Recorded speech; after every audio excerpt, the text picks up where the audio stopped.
You think your nosy neighbor is bad? Try living in a picture-perfect American suburb where one woman decides your own driveway is her personal domain. What started as me quietly installing a simple steel gate to protect my property turned into the most delicious takedown of a power-drunk HOA tyrant you'll ever hear. The morning sun was already beating down on Sweetbrook Lane when I dragged the last section of black powder-coated steel into place. I'd spent weeks planning this gate, measuring twice, welding once, making sure every inch respected the CCRs while finally giving me control over who rolled up my private driveway. After 2 years of anonymous complaints about my unsightly photography equipment and whispers that I was running some shady home business, I'd had enough. The HOA, led by its self-appointed queen, had spent months painting me as the neighborhood weirdo.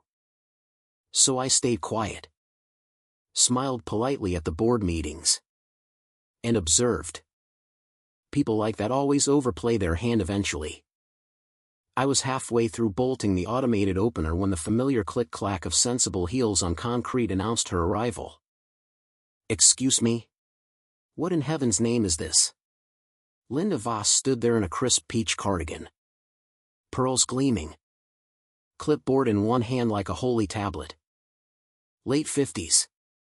Hair sprayed into submission, and a smile so fake it could curdle milk.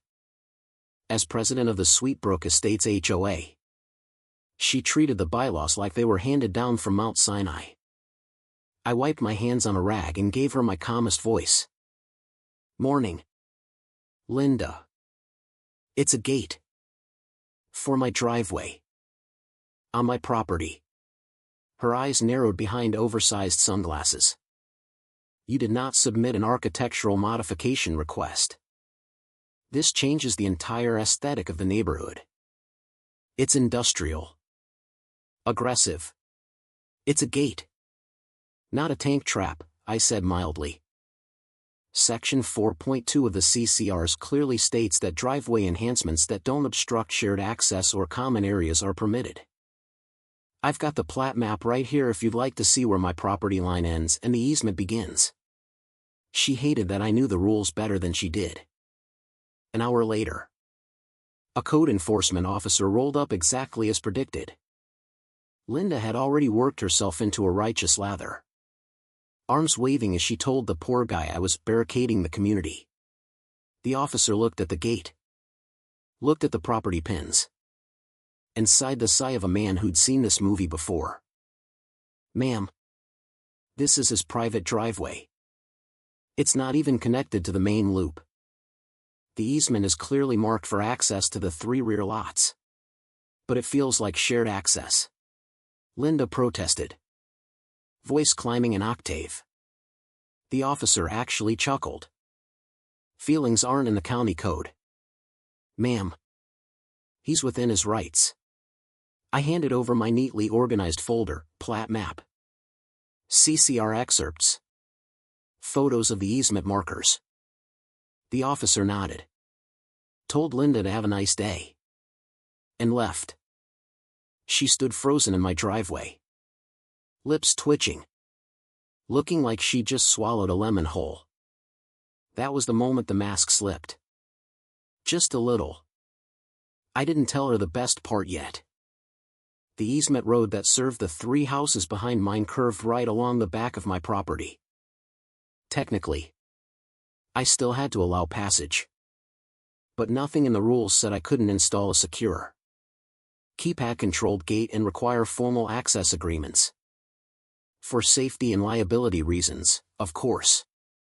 HOA logic turned against them. By the end of the week the gate was fully operational, smart locks, cameras, app control, the works. The first time Linda pulled up and hit the call button, I answered through the intercom with the sweetest tone I could muster. "Access code. Please?" "You know perfectly well I don't have one," she snapped. Per the updated easement protocol I filed with the county, all users must submit a formal request in writing. You taught me the importance of following proper procedure, Linda. I'm just being a good neighbor. She stood there in the bright afternoon sun, face turning an impressive shade of crimson, stabbing the call button repeatedly like it had personally offended her ancestors. I watched on the live feed as she finally stormed off, heels digging angry little trenches in the gravel. The retaliation was swift and predictable. First came the emergency board meeting. Linda blasted out an email calling it urgent neighborhood security concerns. She tried to rally the usual suspects, retirees who live for drama and free coffee at meetings. They voted to fine me $500 for unauthorized aesthetic alteration. I paid it the same day, then immediately appealed with the county, attaching every document and timestamped video. Then the rumors started flying again. He's trying to isolate the back lots. Probably hiding something back there. This is what happens when you let certain people move in. The same kind of quiet character assassination they'd used on me for years. I smiled, waved at neighbors, and kept recording everything. The real fun began when Linda decided to go nuclear. One Tuesday morning I woke to a tow truck idling at the end of my driveway. The driver was on the intercom arguing with someone. I walked down in my robe, phone already recording in my pocket. Got an order to remove an unauthorized obstruction from community property, the driver said, looking embarrassed. I glanced at the paperwork he handed me. Sweet Brook Estates letterhead. No notary. No county seal.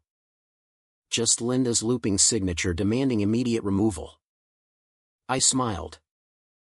This is a fake removal order. If you touch that gate, you'll be looking at trespassing and property damage charges. Want me to call your company's legal department while we wait for the real authorities? The driver took one look at my expression, then at the very real security cameras, and backed the truck out so fast he almost hit Linda's mailbox.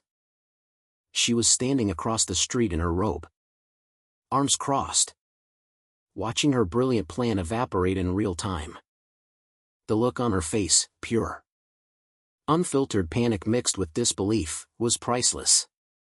That same afternoon I marched into the county zoning office with the forged document. The planner, a no-nonsense woman named Carla, took one look and picked up the phone. This isn't just overreach. This is attempting to impersonate official authority. 2 days later, a county investigator and an assistant city attorney showed up at my door. They took statements, photographed everything, and asked the question I'd been waiting for: has she done this kind of thing before? I handed them the thick folder I'd been quietly building for months. Every nastygram, every anonymous complaint, every time she'd threatened fines over my trash cans being visible for 12 minutes on pickup day.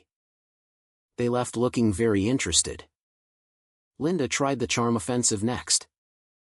She showed up at the gate wearing her best concerned neighbor face. Ryan, I think we've gotten off on the wrong foot. Perhaps we can sit down like adults and find a reasonable compromise? I answered through the intercom. Is this before or after you tried to have my gate illegally towed using a forged county document? Her smile froze. I have no idea what you're talking about. Funny. The city attorney seemed to think it was pretty clear. Oh. And they're looking into some other interesting paperwork too. Something about easement boundaries that magically shifted in your favor? She went pale under the perfect makeup. For the first time, real fear flickered across her face. That night I updated the gate system.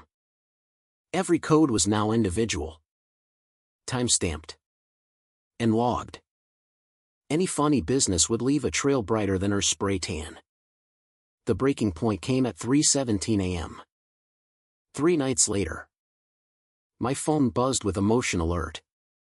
The low-angle hidden camera caught a hooded figure approaching the keypad from the brush line.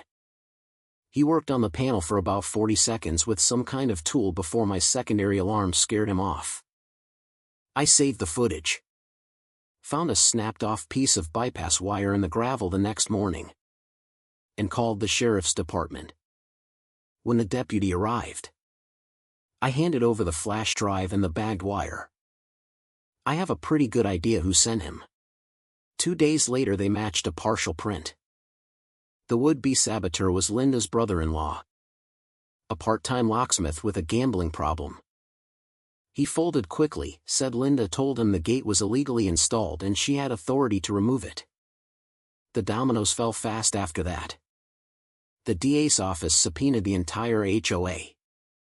A forensic audit uncovered more than just the easement forgery.